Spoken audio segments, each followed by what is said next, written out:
This is the human side of healthcare, where we explore all aspects of today's ever-changing healthcare environment. Brought to you by the Dallas-Fort Worth Hospital Council and featuring CEO Stephen Love with co-host Thomas Miller. Now, let's make healthcare human again. Welcome to the human side of healthcare. Delighted you're with us today. And we really want to focus on stroke awareness, symptoms, the type of stroke, some of the treatment that you can receive. And we're delighted that we've got with us Dr. Matthew Fiesta, who's an interventional neuroradiologist at Texas Health Harris Methodist Hospital in Fort Worth. Dr. Fiesta, welcome to the show. Thank you so much for having me today. Thanks for being with us. Strokes don't discriminate. People of all ages could have a stroke. Is that correct?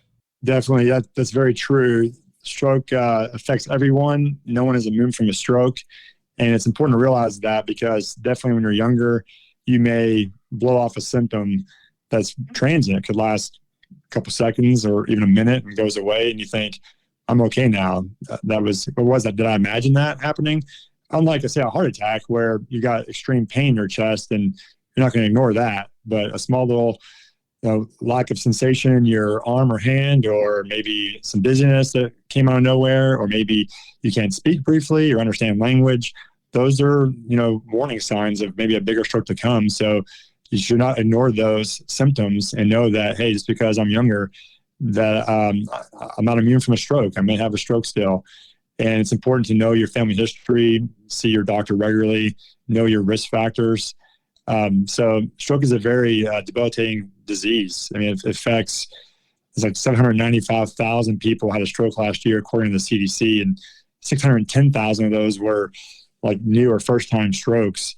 And in Texas, I was looking at the Texas Department of State Health Services recently, and I was talking about in 2017, stroke was the third leading cause of death in Texas with like 42 deaths per 100,000 people. So I think other places I've read it was like fifth or sixth. So, I mean, it's definitely in the top six at least as a cause of death. So it's important to know about stroke.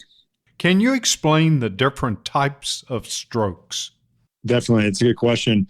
The most common type of stroke is what they call an ischemic stroke, where a blood vessel is blocked in the head, most commonly from a clot that goes up to the brain vessel and blocks it.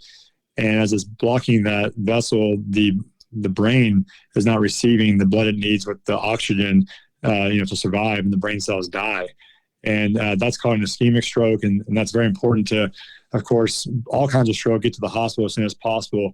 This type of stroke, you may go to the hospital and be able to receive, if you get there, within usually 4.5 hours, you may receive a thrombolytic, which can actually dissolve that clot.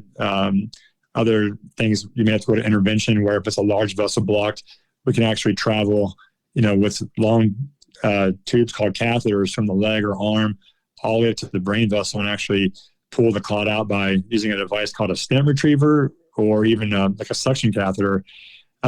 Less common, but still very important types of stroke is what they call a hemorrhagic stroke. And that is, again, the same problem where the brain is not receiving the oxygen it needs because the blood's not getting to it. But this time, instead of being blocked in the vessel, it's because the vessel itself is leaking the blood outside the brain tissue. And that can come from an aneurysm, say, rupture. It's called a subarachnoid hemorrhage. And that typically presents, the common saying is, it's the worst headache of your life. You may have headaches in the past, you may have even migraines, but this one's a little different. It's the worst headache of your life. You may get nauseous from this, start vomiting. Also an emergency, get to the hospital, because it could mean that you had an aneurysm rupture, which needs to be treated, and your blood pressure has to be controlled. Other types of strokes besides, aneurysm rupturing could be like, high blood pressure can actually cause the brain tissue itself bleeds. And that also needs to be, treated. It may cause mass effect on that brain, and you may need emergency surgery. So, but those are all the main types of strokes we deal with. Dr. Fiesta, you mentioned in your answer, if you can get the reversing medication in a certain period of time, it can help reverse effects of stroke.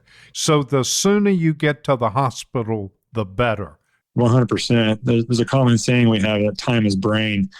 And that just means that, yes, your brain cells, are dying every second. So the sooner you can get there to the hospital and hopefully receive, if you're a candidate for that medication, then it may dissolve that clot and then save those brain cells from dying. And thankfully at Harris Methodist Fort Worth, we just have a huge volume of we were the busiest hospital for stroke last year, over 1,500 stroke admissions, meaning that we're good at it. We get a lot of patients. We're very fast at when the patient arrives, getting them evaluated for being a candidate for that medication you mentioned and giving it to them as soon as possible if they're a candidate. And then at the same time, getting the appropriate imaging to see if maybe they have a bigger stroke, which what I mean by that is if you've got a larger vessel blocked in the head, the medication that you give through the IV that's supposed to break up that clot may not work on those larger clot burdens, the ones that block the larger vessels. And then we can see through advanced imaging whether or not the patient is someone that's a candidate for the intervention I mentioned previously, where we actually go up to the brain vessel itself and pull the clot out mechanically. As you look at different ages of individuals, and let's talk about younger adults, are there certain strokes they tend to have more frequently than others? For sure. I think the most common, I would say, that we see is due to what we call a dissection, a carotid dissection. Some phrase it as cervical carotid dissection because the cervical part is the portion of the neck. Yeah, when you're younger, you may have more likely to have trauma. And trauma can lead to, like, say, everybody has car accidents, but different traumas can lead to injury to a neck vessel. You may also have just different activities you're doing at all, where you maybe stretch or strain your twist a certain way. I mean, it's pretty unlikely to happen, but it does happen. I mean, being at the busiest place, we see everything.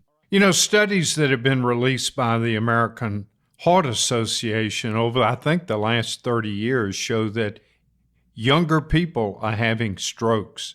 Can you comment on that? That's a great question. I think that a lot has to do with the traditional stroke risk factors, such as high blood pressure, high cholesterol, diabetes, obesity, smoking. Those are all factors that affect everybody. And I think the certain lifestyle changes, even in the younger generation, has caused, these almost an advancement, almost like a prematurity of basically plaque, like premature plaque in the vessels. You see someone's vessels on a scan, you're like, this person's only 30 years old or 40 years old, but they have vessels that look like someone that's 70 or 80. That's just because they've left unchecked those traditional stroke risk factors to go on, and they haven't been seeing, as I mentioned earlier, their primary care doctor to see if they have high cholesterol. Do they have diabetes? Do they have high blood pressure that's been, unchecked for a long time? Again, goes back to maybe thinking that they're young and immune from problems in general. Another thing I think I've read about is interesting is this, you think about the younger generation, it's just different in terms of the workplace way in the past and then today. I think a lot of times people have different jobs. They may change jobs more frequently, and for changing jobs, you may have different insurances that happen. So it's hard to stick with maybe the same primary doctor. Maybe that's part of it. Another part of it could be just that they, urgent care is more prevalent now as well. So you may think, okay, well, I've got a problem. I can just go to this urgent care place as opposed to seeing a regular doctor every so often for preventative care. So I think convenience factor may have changed some things too, to where they're not getting these things checked out. Strokes are one of those silent diseases that we want to do everything we can to prevent. What about heredity? Well, we'll tackle that next with Dr. Matthew Fiesta on the human side of healthcare. This is the human side of healthcare, where we feature healthcare's hottest topics and what our North Texas area hospitals are doing to make healthcare human again. And welcome back. We're continuing our conversation with Dr. Matthew Fiesta. He's an interventional neuroradiologist with Texas Health Harris Methodist Hospital in Fort Worth. And an obvious question is, what about heredity? Does that play into being prone to strokes?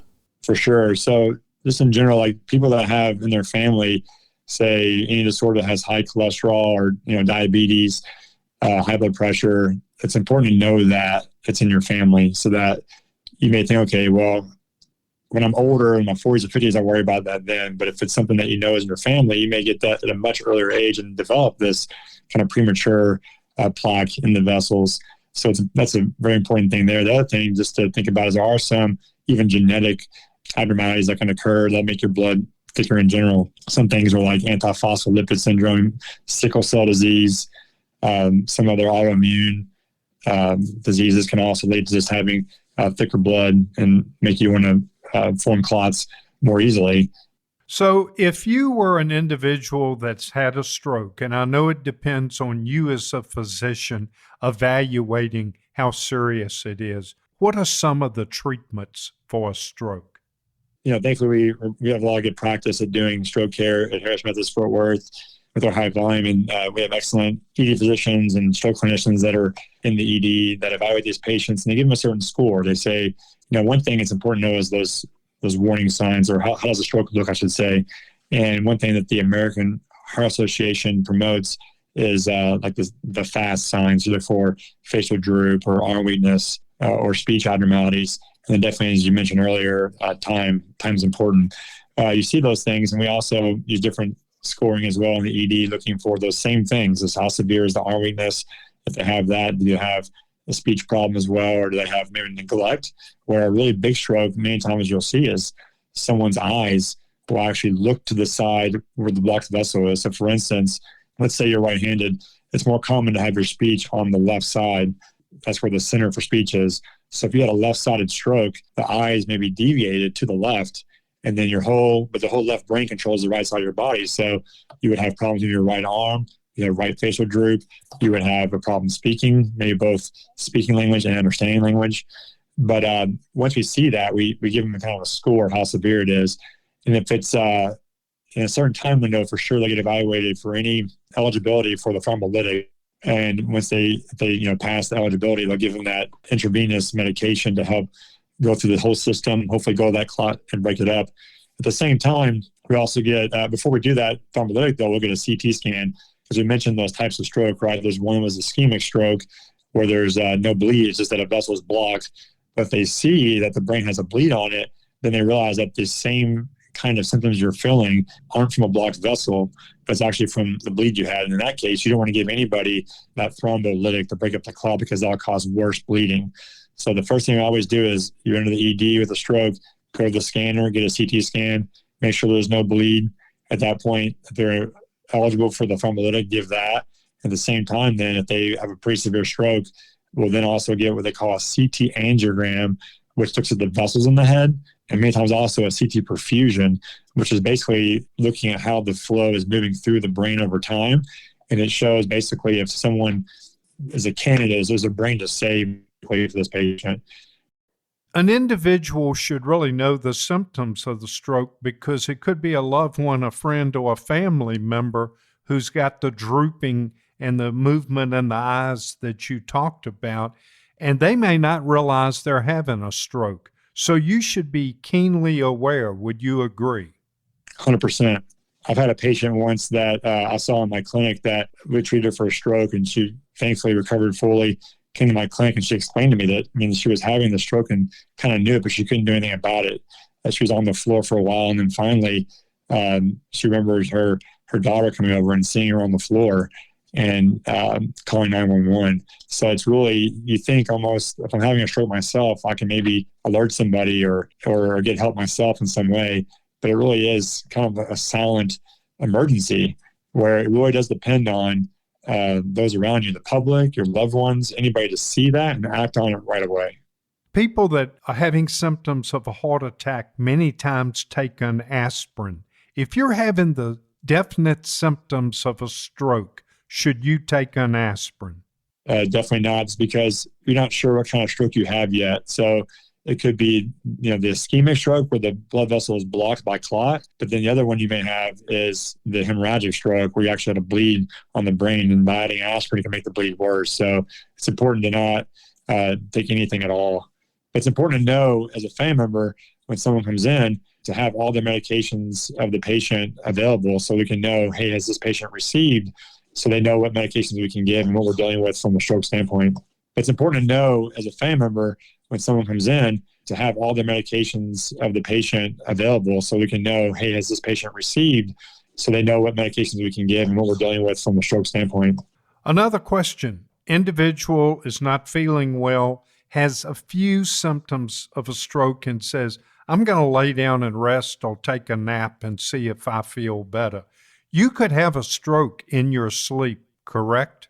100%. Yeah, it's really a common presentation is a wake-up stroke. You go to work and it's early morning and you get the history, the patient last known well previous evening, and now they were found to be with stroke symptoms in the morning by their loved one, and they brought them in. So they're not even witness. This happens sometime in the night. They may say, well, actually, when I think about it, I heard them go to the bathroom maybe 2 a.m, 3 a.m. That's important to know that, because then it's still a wake-up stroke, but you know at least if they got there at, say, 6 a.m., 7 a.m., and you saw them or heard them go to the bathroom at 3 or 3:30 a.m., that was their last known well. So even though it was kind of a wake-up stroke, if you have evidence that it has only been about 4 to 4.5 hours, it may be a candidate still for the thrombolytic to be administered.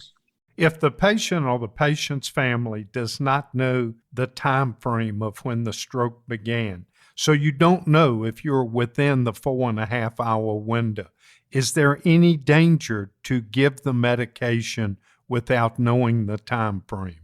There definitely is. There's definitely a risk where if you go above so many hours from last known to be normal, there's a higher risk of potentially the brain that has been, injured from the stroke having a hemorrhage from that thrombolytic. So that's why they become no longer a candidate.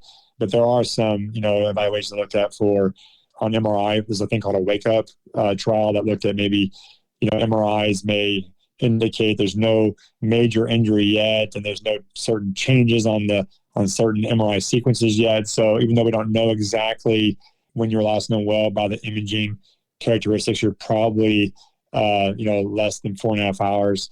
That's something that still is not as common that we do. But the main benefit, thankfully, is, as I mentioned, is that the mechanical thrombectomy is a term we use for when you can go up and actually retrieve the clot.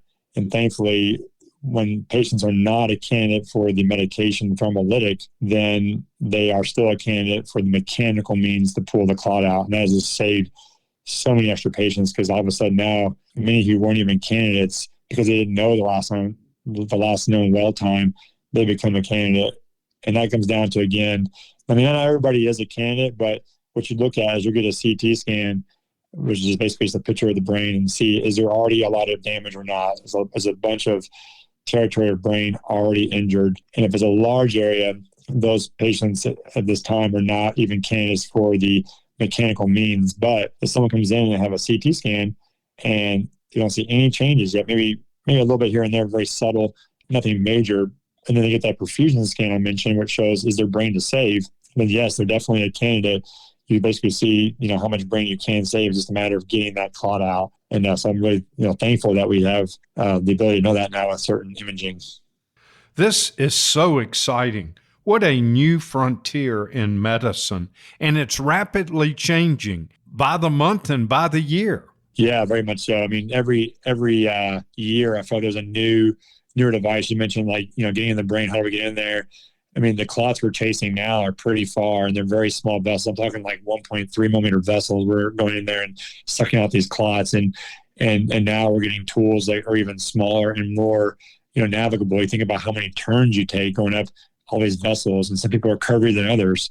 So, but every year there's a new advancement of this catheter can make it all the way out to this vessel now without having any major trauma to the vessel. And it goes up really easily, or, there's this new device that can, grapple the clot and pull it out. So I feel like it's just a very exciting time, because several different companies are trying to advance the field. And because there's competition, it keeps leaps and bounds advancing. And it goes also with systems of care, just like technology. I mean, right now, I didn't mention this earlier, but we have a software called Viz.ai, and it's a software at Harris Methodist that artificial intelligence is actually reading the CT scan and the CT angiogram, and a computer is telling me that someone's got a blocked vessel in their head. So I'm the first one to know about it. In the past, it'd be like someone get a scan, someone read it, they tell the doctor and neurologist, and they finally call me, and then you've lost maybe 20 minutes, right? But now, because the computer's telling me, I'm the first one to know about it, which is amazing. Changes a big difference, and that's, again, that time is brain. It's a lot of time saved there. Dr. Matthew Fiesta, thank you very much for your comments. And we're continuing this theme. It's Neurosurgery Month in August. We're going to talk about traumatic brain injuries with neurosurgeon Olaide Ajayi from Texas Health Fort Worth next on the Human Side of Healthcare. Welcome back to the human side of healthcare, where we explore how to take better care of your health so you can live a happier, healthier life. With DFW Hospital Council CEO Stephen Love, along with Thomas Miller. Welcome to the human side of healthcare. We're delighted you're with us today, and we want to talk a little bit about neurosurgery. And August is recognized as Neurosurgery Awareness Month. We're delighted that we've got with us today Dr. Olaide Ajayi, neurosurgeon and spine surgeon at Texas Health Harris Methodist Hospital in Fort Worth. Welcome to the show. Thank you. You know, I know you're a member of the American Association of Neurological Surgeons, and it's recognized that August is Neurosurgery Awareness Month.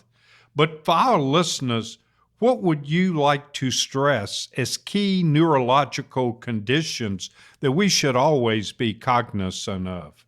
Some of the most common neurological conditions that people will encounter, both in the community and probably within their family and their personal health, revolve around diseases such as strokes, brain hemorrhages or bleeds, maybe secondary to aneurysm bleeds or a hypertensive bleed in the brain tumors, spine tumors, herniated discs, both in the neck, the mid-back, thoracic spine, and the low back, the lumbar spine, and also traumatic injuries that may involve or affect both the brain and the spine.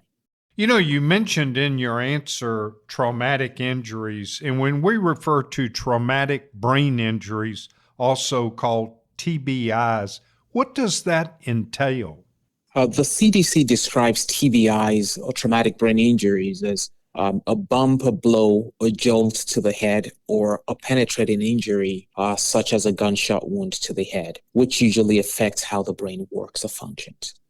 You know, when you think in terms of TBIs, how would you say we stack up here in North Texas? Here in North Texas, TBIs are a significant problem that we encounter here. For example, in the state of Texas, there are over 144,000 plus Texans who sustain a traumatic brain injury every year.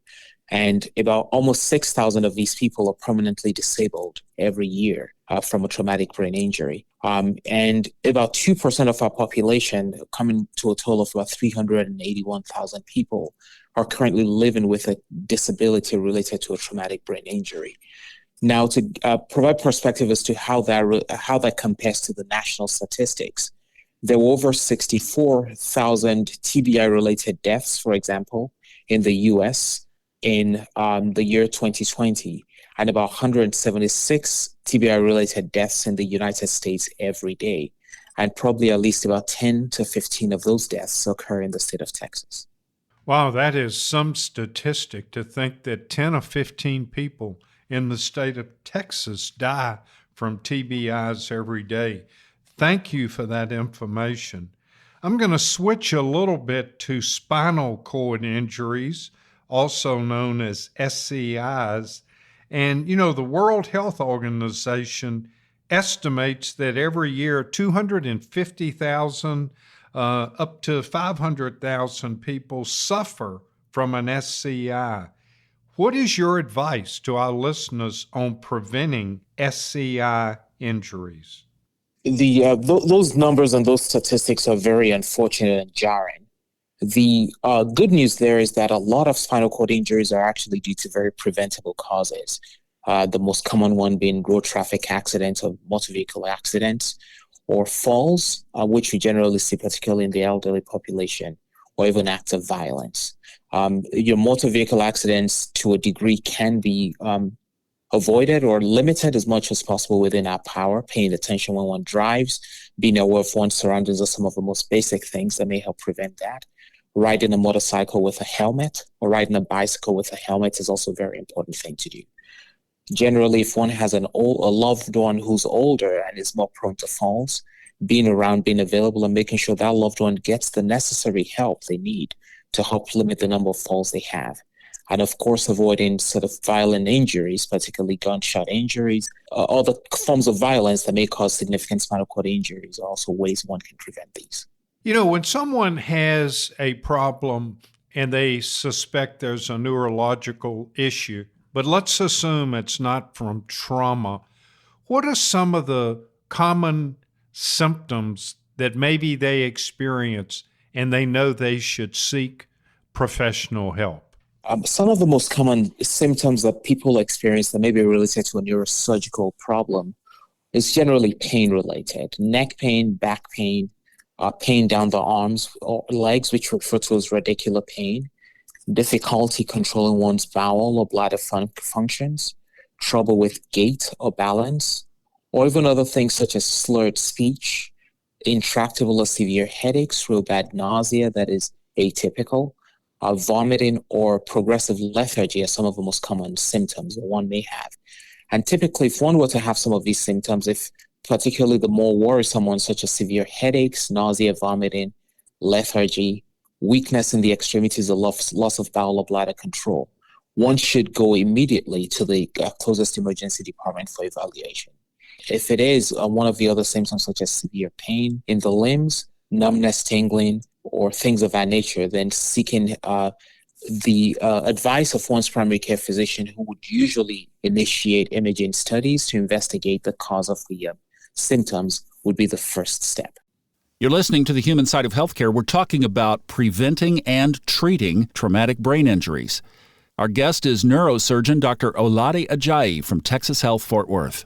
Would you say there are any telltale symptoms that mean you need immediate treatment? For example, let's assume someone does have slight numbness, but then suddenly starts slurring their speech. Should they seek immediate attention? Absolutely. Those are symptoms that are concerning for a stroke, and that would be something for which one should immediately go to the nearest emergency department to seek attention. To expatiate on that, symptoms such as slurred speech, such as sudden onset weakness of one half of one's body, of facial droop, severe headaches, severe nausea or vomiting, sudden onset, those are all reasons for one to immediately go to the emergency room. Also included in that would be loss of bowel or bladder control, or sudden onset of weakness in one's lower extremities or upper extremities. There are many different types of neurological conditions, and many of those will require neurosurgery, and we certainly don't have time to discuss all of them. But can you share with our listeners a few of the major cases that you've had to treat? Of course, respecting privacy and HIPAA, can you share with them some of the things that you've had to do treatment with the patient?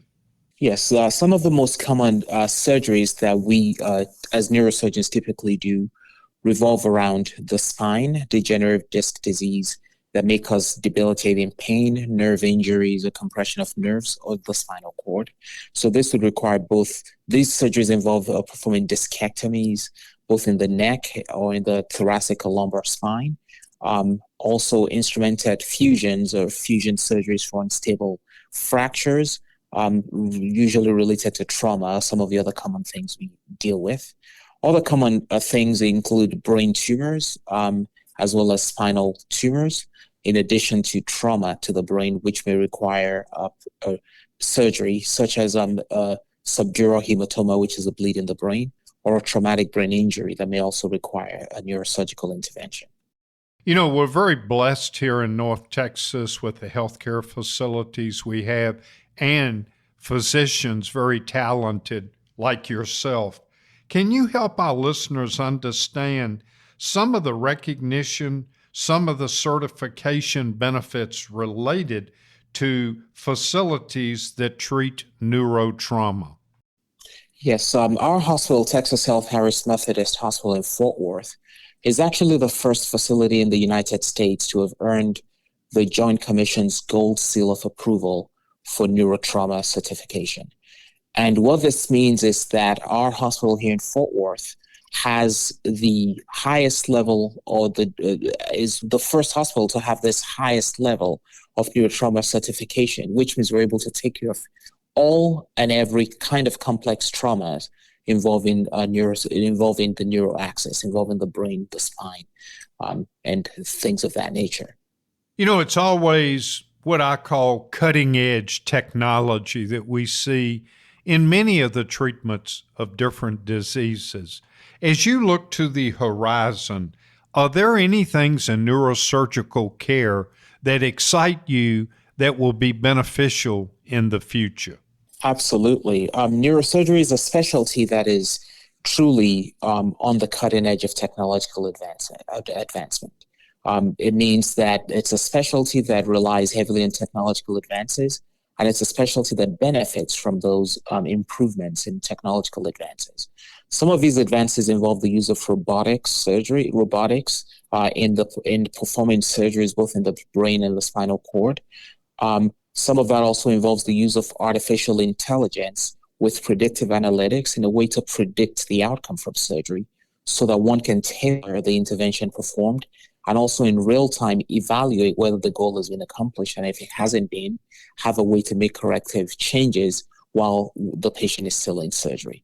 So these technological advances have made it so beneficial for us to be able to perform surgeries in a way where we're able to evaluate the effectiveness of the procedure and also make the necessary adjustments if need be.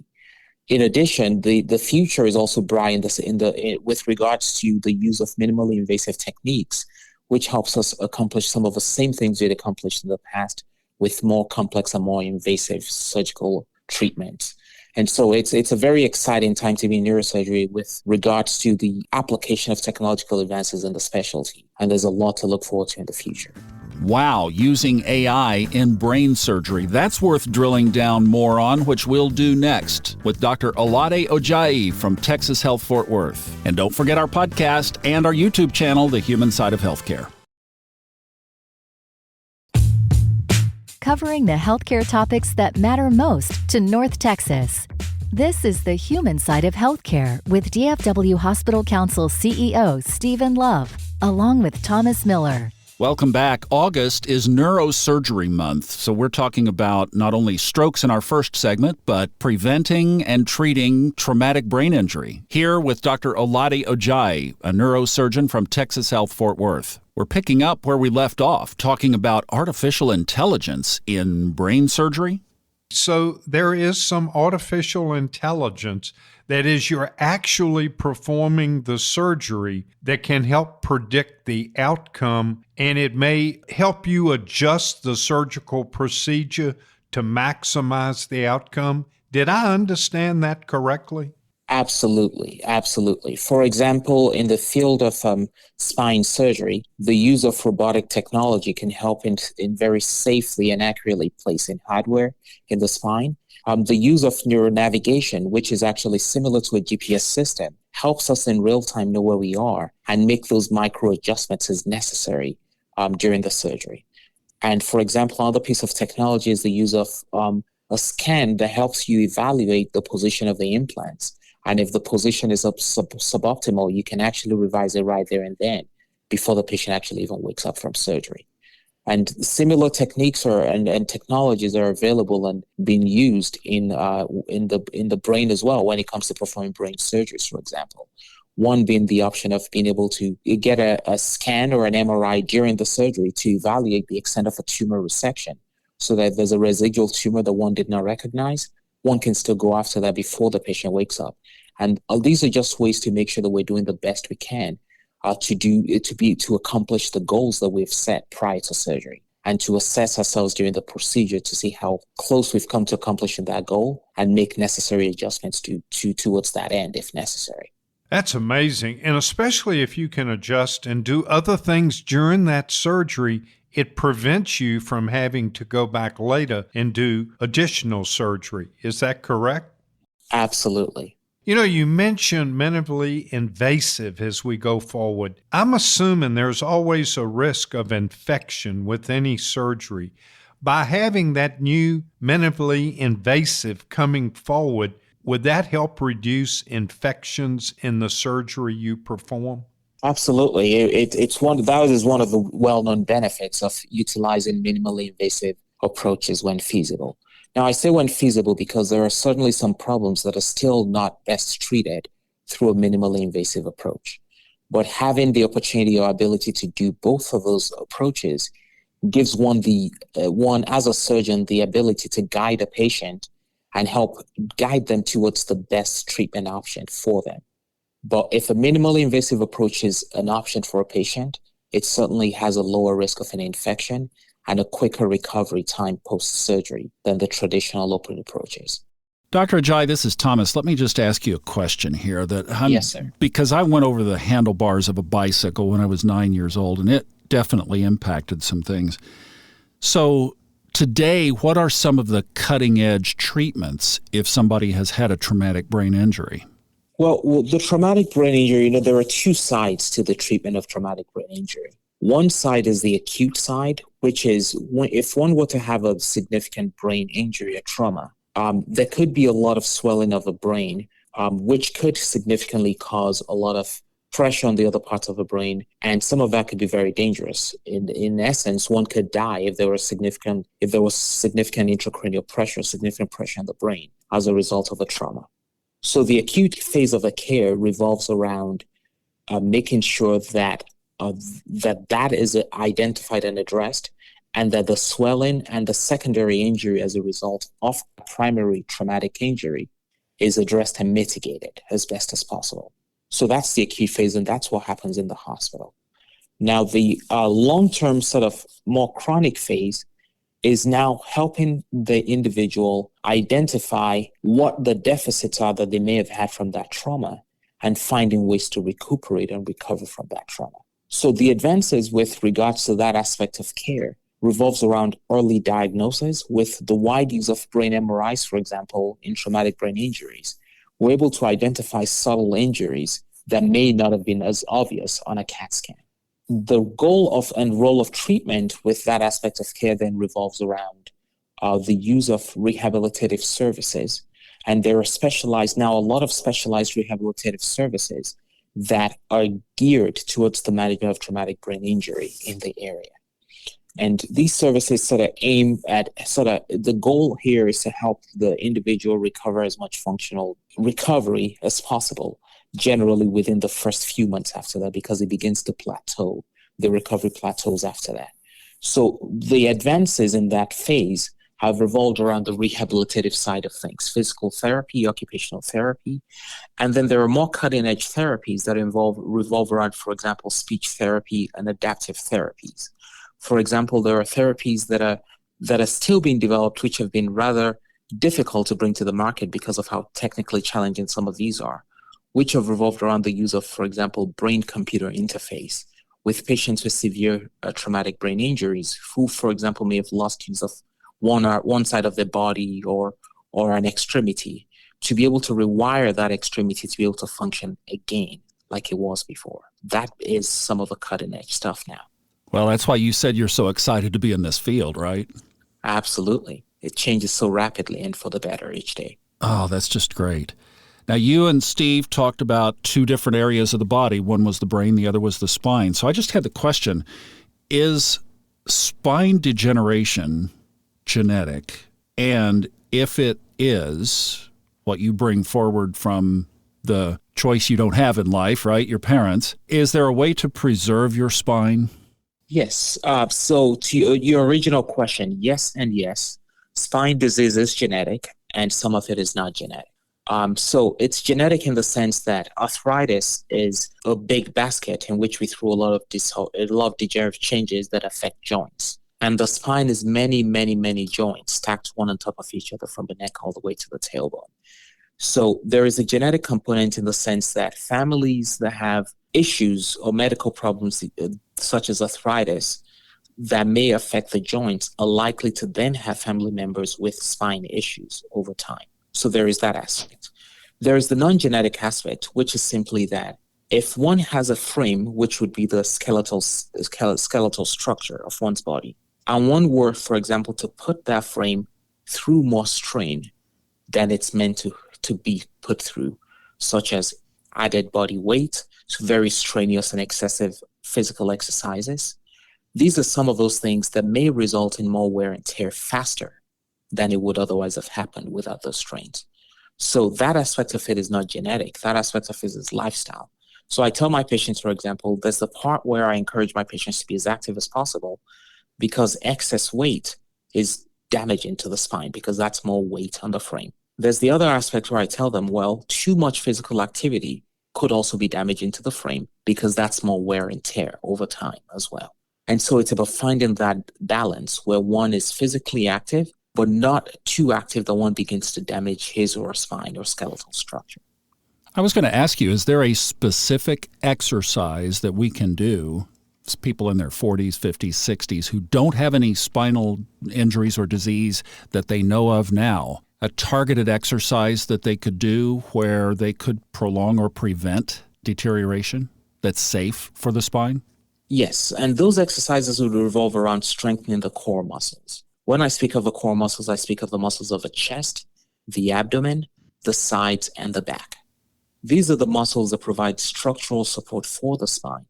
So the stronger your core muscles, then the less strain that the skeletal structure of the spine has to withstand. So exercises such as, whether it's long walks, whether it's crunches, whether it's pull-ups and push-ups, those are all exercises that target the core muscles and strengthen those muscles so there's less strain on the spine.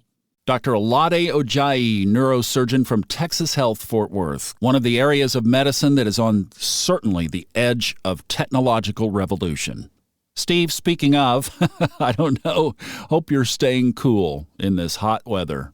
Yeah, that's a good point, Thomas. I'm doing the very best I can.